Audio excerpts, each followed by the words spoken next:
Hey, y'all, Scott Horton here for WallStreetWindow.com. Mike Swanson knows his stuff. He made a killing running his own hedge fund and always gets out of the stock market before the government-generated bubbles pop, which is, by the way, what he's doing right now, selling all his stocks and betting on gold and commodities. Sign up at WallStreetWindow.com and get real-time updates from Mike on all his market moves. It's hard to know how to protect your savings and earn a good return in an economy like this. Mike Swanson can help. Follow along on paper and see for yourself. WallStreetWindow.com. All right, y'all, Scott Horton Show. Check out the archives, 4,000-something interviews at scotthorton.org and at libertarianinstitute.org. And hey, this one is dedicated to the memory of our friend Will Grigg, who died just the other day. It's our other good friend, the great Gareth Porter, writing again for truthout.org. New revelations belie Trump claims on Syria chemical attack. You don't say. Welcome back to the show, Gareth. How are you? I'm fine. Thanks, Scott. Glad to be back again. Very happy to have you on. Hey, before we start talking about all the facts in your article and stuff, I wanted to point out a thing that I was thinking in my brain. And it went like this. Boy, you better be right to not believe this thing, because then later you're going to look like a real jackass if it turns out that Bashar al-Assad and his government really did do this, and you're the thing. And this is how social psychology works. Look at the profound consensus.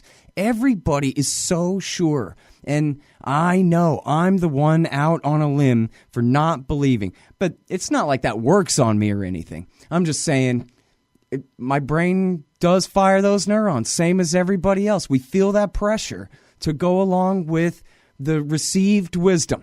But I know better. I know I just need to wait around, and Gareth Porter's going to pick this thing apart for me. So, well, you're absolutely right, Scott. I mean, there's no doubt that the consensus in the country, political consensus, media consensus, does make a difference. It weighs on everybody to one degree or another. I mean, I have to consider it. I mean, of course, absolutely. The thought occurs that you better be right, because otherwise, you'll suffer attacks because of this is going to be, they're going to pounce on it with every ounce of strength. So it absolutely makes a difference. And in some sense, it's good because it makes one more cautious about one's analysis, mm-hmm. and you should be cautious. You damn well better make sure you're getting it right. Right. And that's the good side of it. The bad side of it is that for most people, it prevents them from even entertaining the thought that it might be different from the consensus. Right. Well, you know what? If there's one thing about the 21st century, by now, I think it's just fair that, never mind people with alternative political ideologies or anything else, I think it's just right for every American to feel like we don't have to believe them. You know what? A lot of the times, the things that they say about why we need to bomb people, it turns out it's just not true. The Maine, the Lusitania, Pearl Harbor, the Gulf of Tonkin. For that matter, I always skipped the North Korean attack on the South, which was really the other way around there. So, the green light for Saddam to invade Kuwait, the weapons of mass destruction, the fake sarin attack from 3.5 years ago, Gareth, the Gaddafi's promise to annihilate every man, woman, and child in the eastern half of his country in 2011. The 100,000 people who'd already been murdered in Kosovo, according to Bill Clinton in 1999. It turns out that actually, I don't even think I'm done yet, but I'll go ahead and stop. You're not. The fact is, Scott, that every single one of the rationales for the use of force that the United States has given have been, to one degree or another, simply a lie. I mean, that's the reality. And that is why you're absolutely right that it's not just, it's not just a good idea for people to doubt. It's really incumbent on people to doubt, not to give the benefit of the doubt to the government, but exactly the opposite. Force them to prove their argument before you accept it. Right. All right. Well, and this is, of course, your specialities. You take their claims and then you hold them up to the light. So here we go. There's a town. It's in Syria. A bunch of people died of something, and other than that, nobody agrees. The U.S. And I guess its allies say that, well, in the U.S., that's a pretty general term, too. You can parse that if you want, Gareth. But the U.S. says the official statement of the government is that Assad did it. He dropped a bomb on this town. He gassed these people with sarin, and he's guilty, and that's why Donald Trump launched this cruise missile strike, etc. And then there's the other side of the story, the Syrian government and the Russians and their claims. And then there's a whole lot of gray area and leaks and claims and counterclaims and debunkings all over the place here. So this is where I turn it over to you to help us get it all straight. Well, where to start? I mean, I think that there are two key points on which the Trump administration, these two unnamed officials, who, by the way, I feel fairly confident that it's Votel and Mattis, who are the unnamed senior officials who briefed the media 3 days ago now. And the reason is that those are clearly the two officials who have been most deeply involved in talking with the White House about what to do about this, how to handle it, and so forth. They're the ones who've been most immersed in the details. It would make total sense for those two to be the ones who briefed the media. By the way, they both gave an on-the-record press conference at the Pentagon, not on the issue of what happened in Khan Sheikhoun, but rather on U.S. military policy in the Middle East that same day. So they are a team. They work together. I have no doubt they're the ones who are the ones who have perpetrated yet again a fiction on the American people over this incident. And what they told the press in their briefing had two major points as I analyze it.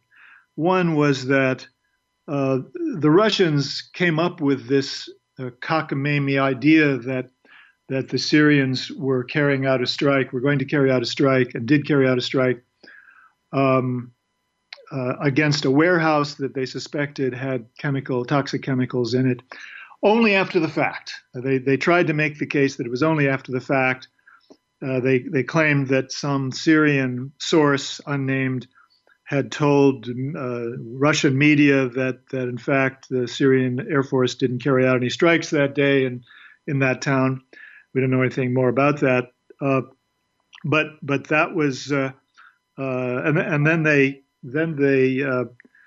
claimed that it was simply something that the Russians were doing to cover up the reality. So that was the first point.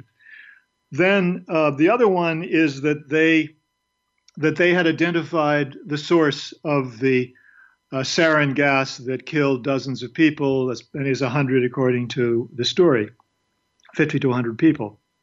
And it was a crater in the road, in the middle of the road, which is the subject of a number of videos, which some of your listeners may have already seen online. And so they said, we know that this is where the chemicals came from that killed all these people. It wasn't from the warehouse that the Russians claim the Syrians hit. So that's the storyline that they peddled to the media. And of course, it was lapped up without any serious questioning, without any effort to fact check or anything of the sort. But what I found and what I said in my article that was published yesterday evening, is that they were completely wrong or presumably wrong, demonstrably wrong in both of these instances. In the case of the story about the plan to hit the warehouse, we now know that the Russians actually informed the U.S. military in Syria 24 hours before the strike took place that the Syrians were going to carry out such a strike, that it would be targeting the warehouse that they had reason to believe had toxic chemicals in it. Now, that is based on a source who is well connected with people in the intelligence community, particularly so with someone who is in the U.S. military intelligence of the Middle East and who is familiar with this episode of how the Russians used the deconfliction line, which I think people are familiar with. The deconfliction line was intended to prevent an accident between Russian and American planes in Syria. They warn one another when either of them is planning a flight that could potentially be the cause of some sort of an accident. Well, now, is there a specific counterclaim there that, no, they did not call us before they launched this airstrike? Because that would be highly unusual if they did not call them over this deconfliction line before launching any airstrike, right? I think that's true. I'm not sure of that, but I think it's true that... But the Americans aren't disputing and saying they didn't call us. That's one of the suspicious things. They're not disputing it. Of course, if they disputed it, then they would admit the story that it's true that the Russians have said that, and they're not acknowledging it. So, of course, they simply ignored the whole point of that story. They're covering it up, essentially, is what I'm trying to say. But so they did, in fact, try to suggest that there was no evidence of any strike on a warehouse. They did not make that statement flatly, but the entire briefing that they gave was an effort to suggest that there was no such strike. However, this is one of the things that boggles my mind about this briefing. There is a paper that has been circulating in Washington that has, as far as I know, I have not seen it. I've not seen a URL for it, but I have seen references to this paper. I've seen the text of it, and in this paper, it's an unattributed. Well, it says it has a title something like the strike in Khan Sheikhoun of April 4th, but there's no attribution. There's no authorship attributed to it. And in this paper, it's clearly a paper that circulated within the intelligence community and in the administration. In this paper, there is a specific reference to a Syrian airstrike on a warehouse which is said to be located, as I recall, in eastern Khan Sheikhoun, in the eastern suburbs of the city. So we know that they are aware that there was such a strike. Okay, we know that from that paper. And yet they chose to try to deny that there was any strike on a warehouse in Khan Sheikhoun. That to me is a very telling point. Okay, that's the first point. Mm-hmm. Second point is that their supposed certainty that this crater in the road with a hulk of metal in it is the source of the chemical that's supposedly the sarin that killed all these people is certainly highly questionable, because we now know from our friend Ted Postol, who is a brilliant analyst and just is absolutely unstoppable. You can throw virtually any problem at him and he'll come up with a way. This is the rocket scientist from MIT. He is a rocket scientist. He debunked the sarin attack story last time and backed up Seymour Hersh against the trolls then. And he did so because of his powerful knowledge of how various rockets and missiles work. And he's able to analyze these things. So in this case, he was able to look at this this hunk of metal, this remnant of something, and say, well, this is not a standard issue missile or rocket that is used by the Syrian Air Force. In fact, it's an improvised device that is not something that would be fired from an airplane. And he was able to show that it shows evidence of having an explosive on top of it, meaning that it was located in the crater, or it was located someplace on the ground where there was an explosive on top of it, which blew it open, or mashed it down, is the way he put it. Didn't blow it open, but mashed it down and forced the sarin out through the end, like, as he put it, like toothpaste from a toothpaste tube. The presumed sarin, right? Because doesn't he say that there's still actually no real reason to think that there was actually any sarin in that tube necessarily, just that somebody set off a bomb in the road. That's with a tube. Right. There are two levels or three levels here that are involved in this issue. One is whether this weapon was in fact an air-launched or ground-launched weapon, and he makes it very clear it was not an air-launched weapon. It would have to be done from the ground. Two is whether that weapon actually fired, whether it was actually used in that place. And three is whether it actually was sarin that came out of it if it was used. And so these are all three different questions that he addresses.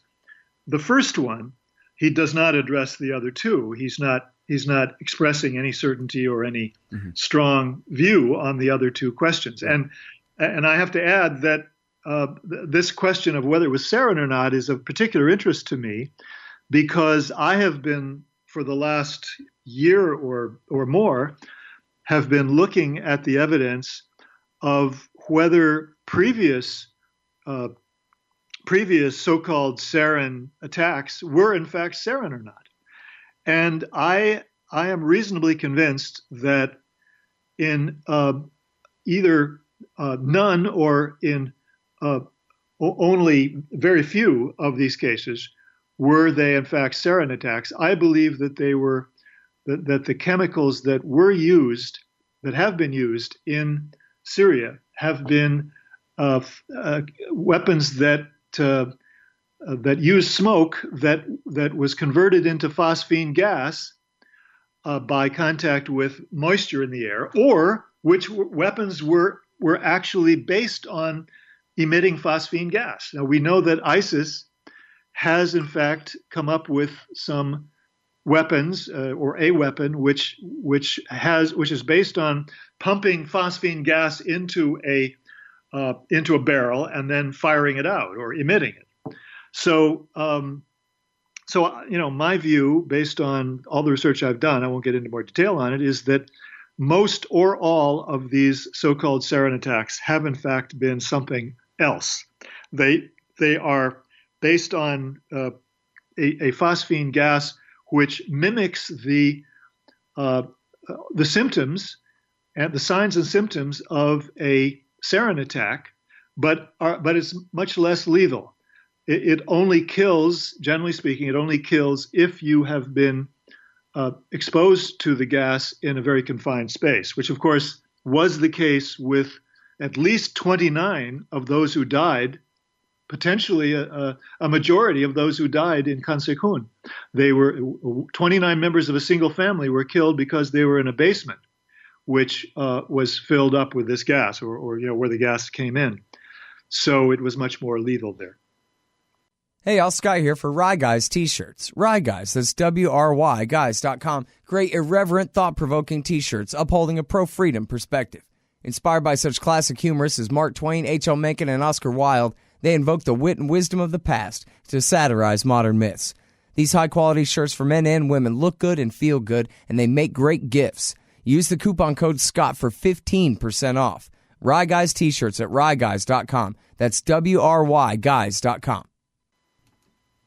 And now, what are these reports that the Al-Qaeda guys had kidnapped, or maybe even not Al-Qaeda, but there's this other group very close to Al-Qaeda there, I forgot their name, that supposedly had kidnapped a bunch of villagers from a neighboring area a week before, and that maybe they were the victims here in some kind of, I saw that. Maybe the thing was more of a setup than an accident kind of a scenario.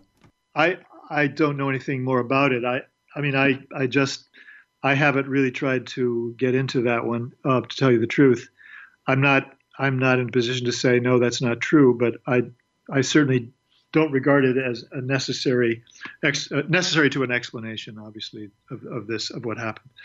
Mm-hmm. I can say that, in this show, I guess I could check the date as long as I'm talking about it, but this is the day of the missile strike, the day of the Tomahawk strike, before the Tomahawk strike. I interviewed Philip Giraldi, the former CIA officer, who I know that you're very familiar with. Yep. And he told me on this show that he had intelligence and military sources who were basically backing up the Russian narrative here, that they hit this warehouse and some gas was in there. I don't know if it was sarin or not, but that seems to be what happened.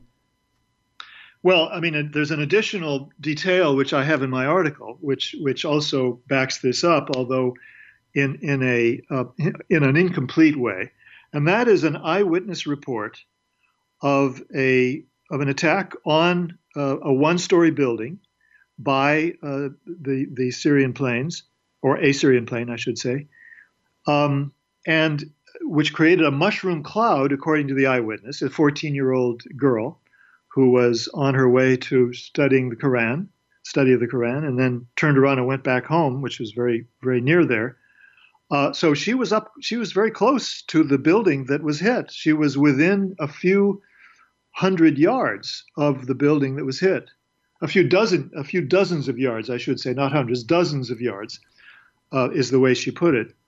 And she saw then in her neighborhood, after she went back home and was safely inside, she saw the people who arrived in the neighborhood to help others succumb to the poison gas, to the toxic gas. So that, in fact, suggests to me that it does seem likely. It seems to me most likely that indeed the poison gas, whatever it was, whether it was sarin, I think was much more likely to be something different. I think it was a more phosphine gas of some sort, was the cause. That is the attack, the bombing of this warehouse with that gas in it was the cause of the sickness or the illness and deaths that we saw in Khan Sheikhoun.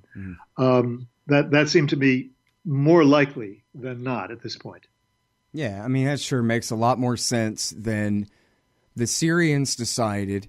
Well, I mean, we could get into the whole context of the fact that they'd been winning in recent days against al-Nusra and that kind of thing anyway, and the politics of the talks that were supposed to start the next day or 2 days later in Brussels and all this and all the political reasons why Assad had no real reason to do this. But then we're supposed to believe that when they launched this gas attack, they dropped one gas bomb and they hit in the middle of the road out in this sort of agricultural / industrial park kind of thing on the outskirts of this town. And then that the gas from that one bomb then inundated this entire town and killed almost 100 people. But nobody has any pictures of the big cloud rolling in from, the other neighborhood across the road or anything. You know what I mean? The whole thing doesn't make sense at all on the face of it. There is this one video which is taken at ground level close to a cloud moving along at a fairly rapid pace. Now, Pierre Spray, my friend Pierre Spray, tells me that, look, you don't know whether that is in fact Khan Sheikhoun or not, even though the voice says this is Khan Sheikhoun. But it does seem to be the kind of toxic, or the kind of thing that looks like the toxic cloud that could have killed people, and it looks like. Well, so has Bellingcat tried to place all the landmarks in the picture and say that this is next to the hole in the road or not? Well, they have some sort of an analysis of that. They did that right off the bat, but it doesn't. What they showed, as I recall it, I haven't looked at it for a while now, but as I recall it, it didn't really prove anything. It certainly was not an analysis that had any power to indicate, whether the gas that killed people actually came from that hole in the road or not. They didn't even claim that they were doing that. So I think the answer to the question generally is no. Well, and did is it how do you say it? Postal? Ted Postol, yes. Postal. Did he mention about whether the bomb should have exploded in the air if it was a gas dispersal bomb rather than explode on impact with the street? And whether, I mean, is that part of his analysis of why? Well, I mean, the general point of view of people who work on gas, I should say chemical weapons, is that the effective way to do it is to have an explosion above the ground. I mean, that's the way you disperse it effectively. That's the most effective way. And, his position is clearly that this was exploded on the ground, not in the air. So, I mean, he's suggesting that it was not. I mean, he's very firm in his conviction that this was not an air-launched chemical weapon. Mm-hmm. All right, now, Gareth. So, what about this? All the story where it was intelligence sources at first came out and said, "Oh, we think now that the Russians must have known about this chemical attack because they share a base and for whatever other reasons." And then later, the military and then even the Secretary of State explicitly walked that back when he was in Russia. But there was a pretty big story about that in the first place. Yeah, the story that I'm familiar with, Scott, is there was an Associated Press story on the 10th, on April 10th, that quotes an unnamed senior U.S. official saying that the Russians had a drone flying or hovering over the city of Khan Sheikhoun, where this so-called hospital was located, where some people were brought for treatment on the day of the attack or of the incident. Shall we call it the incident, for the moment at least? And so the argument by this senior U.S. official is that the Russians had visual evidence that the Syrians were attacking the victims of their own sarin attack, people who were going for treatment. So they knew all along that the Syrians had carried out this attack. Now, of course, that's a tortured argument because it's based on the assumption that there was, in fact, a sarin attack by the Syrians, and that whatever happened at that hospital, that so-called hospital, whether it was a real hospital or not, I'm not sure, was a direct result of the sarin attack that the Syrians carried out. So the whole thing was just based on a whole pyramid of assumptions and is really worthless. That's all I can say about it. Yeah. All right. Well, so I wonder what you think is next then. This is a bit far afield from your article, but so they did this strike, but then that was it. But then they said Assad must go, but then they said not that we're going to do anything about it. So is it just Barack Trump here, same old policy as 1 year ago? Or has there been a significant change here, do you think? There's been a significant change, but it's a change that is shaped by two overriding considerations. The first one, and I'm not at this moment going to try to prioritize which one is the primary one in the view of the Trump White House, but clearly one of these overriding considerations is domestic politics. I mean, it's clear that Trump understood that by carrying out this strike and by posturing, a strong anti-Assad posture as well as anti-Russia posture, in doing so, he would redeem himself in the eyes of much of, if not all, of the U.S. news media and disarm his partisan critics. And that's exactly what, of course, has happened. So that is clearly one of the things that is behind the posture that has been struck in conjunction with this U.S. Airstrike, or, not airstrike, but missile strike against the base in Syria. But the other one is at least of equivalent importance politically, and that is the concern that this administration has about North Korea. I think that the Trump administration is really freaked out about North Korea. They think that unless they do something in the coming months, it will be impossible to stop North Korea from having a capability to go ahead with a program that will result in being able to hit the United States with a nuclear weapon. And therefore, they're convincing themselves that they have to get the Chinese to step in and essentially sit on the North Koreans. And the only way to do that, in their view, is to frighten the Chinese by convincing them that this administration is capable of carrying out a preemptive attack against North Korea unless the Chinese do something. And that is exactly the posture that the Trump administration has struck in recent days. And in fact, I would say in recent weeks, they've been sort of leading up to this. So I think that really goes a long ways toward explaining the dramatic turnaround in the political posture that they've struck about both Russia and the Assad regime in recent days. Well, I don't know. What if the Chinese say, well, no, we're not Well, gonna, that's the question, I mean, which I happen to think is the most likely outcome here. The Chinese, first of all, they've been played before, or at least the Obama administration tried to play them over Iran. The Obama administration explicitly sent people to Beijing with the message that unless the Chinese can convince the Iranians that they've got to give in in the negotiations on the nuclear talks, then the Israelis, we're afraid the Israelis are going to carry out wage a war against Iran, and then all hell will break loose, and we'll all be losers. So you better get in line and do something about the Iranians.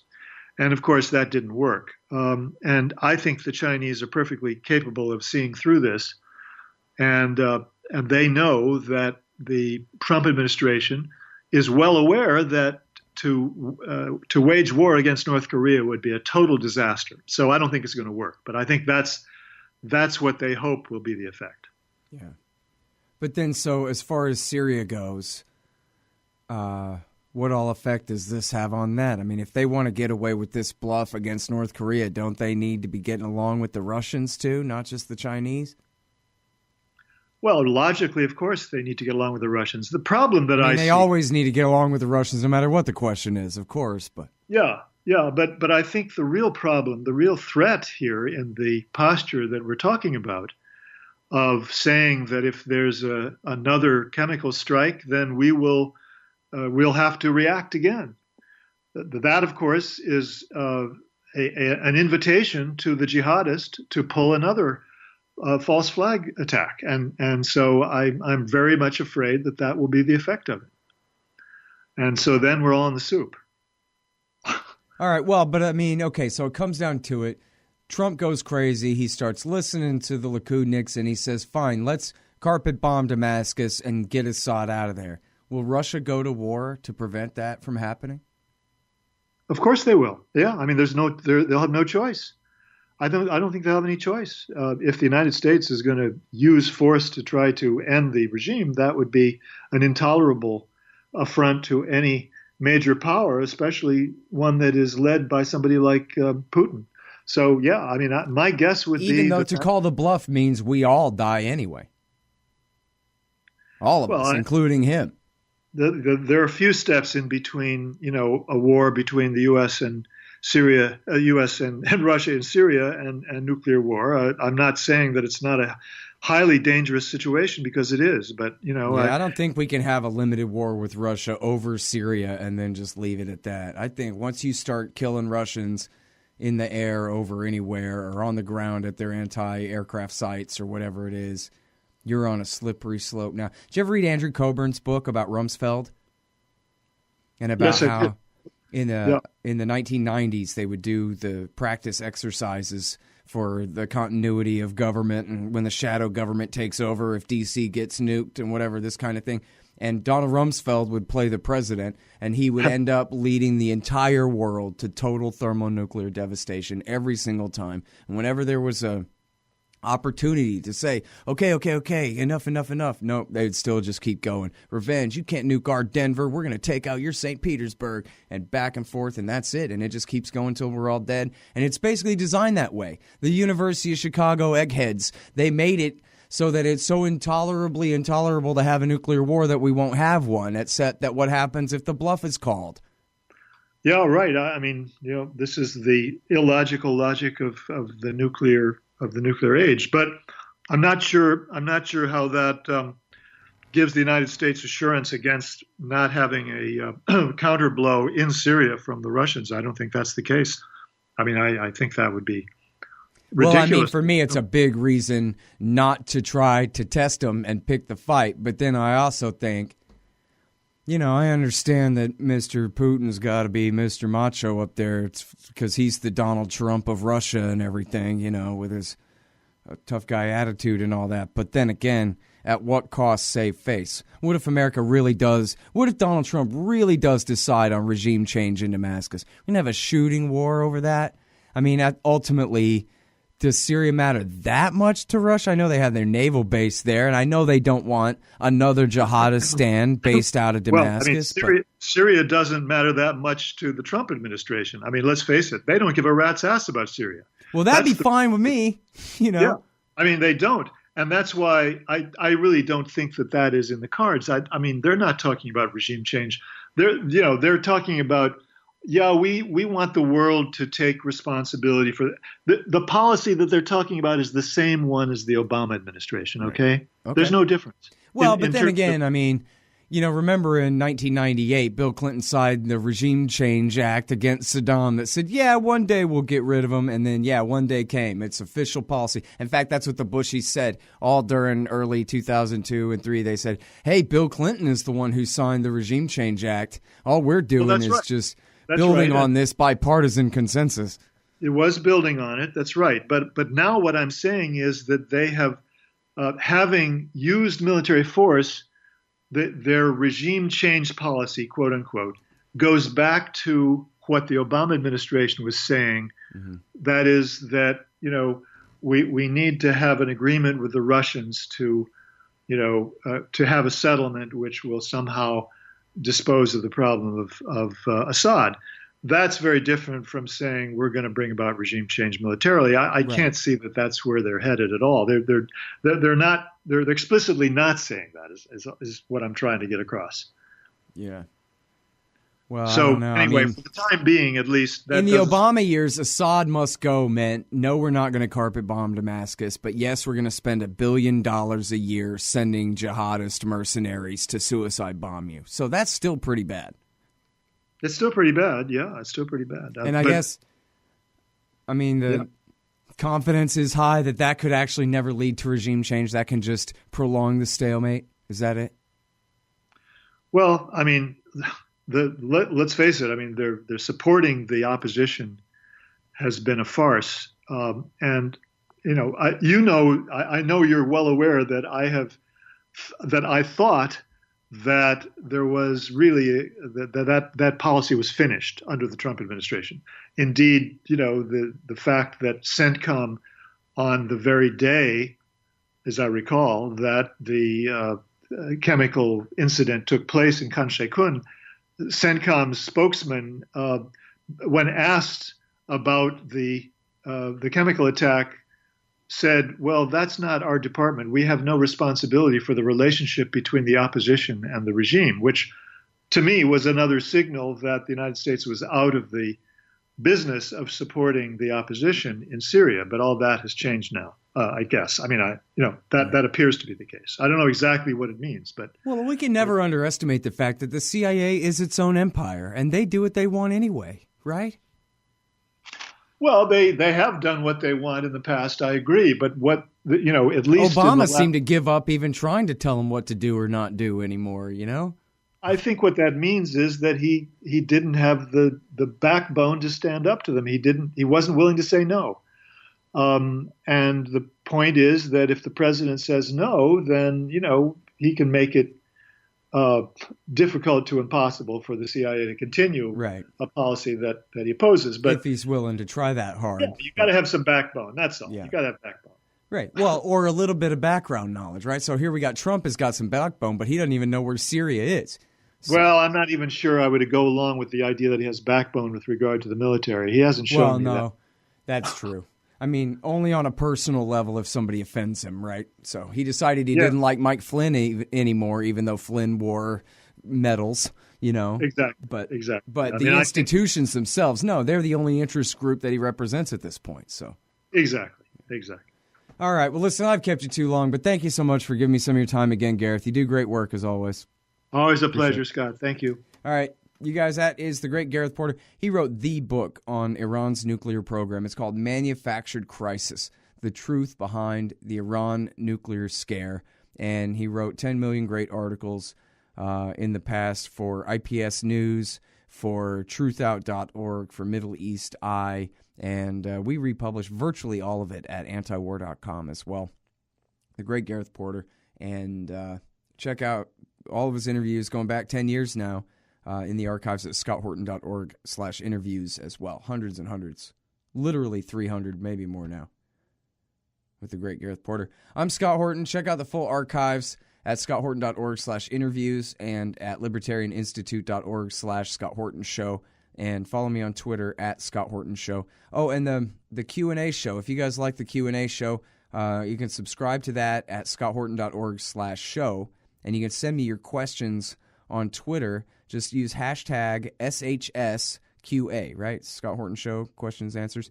Hashtag SHSQA, or just email me, scott@scotthorton.org, and I'll try to get to all y'all's foreign policy questions, too. And those, I also post all those on the blog at libertarianinstitute.org/blog as well. All right, that's enough. Thank you guys very much. Bye. You drink coffee, I drink coffee, just about everyone drinks coffee. So why bother with anything but the best? Darren's Coffee is roasted at his new shop in Claremont, Indiana. And coming soon, you can order on Amazon and support the show by using Scott Horton's affiliate link. DarrensCoffee.com. Because everyone deserves to drink great coffee. Hey, all, Scott Horton here. It's always safe to say that one should keep at least some of your savings in precious metals as a hedge against inflation. And if this economy ever does heat back up and the banks start expanding credit, rising prices could make metals a very profitable bet. Since 1977, Robertson Roberts Brokerage Inc. has been helping people buy and sell gold, silver, platinum, and palladium, and they do it well. They're fast, reliable, and trusted for more than 35 years. And they take Bitcoin. Call Robertson Roberts at 1-800-874-9760 or stop by rrbi.co.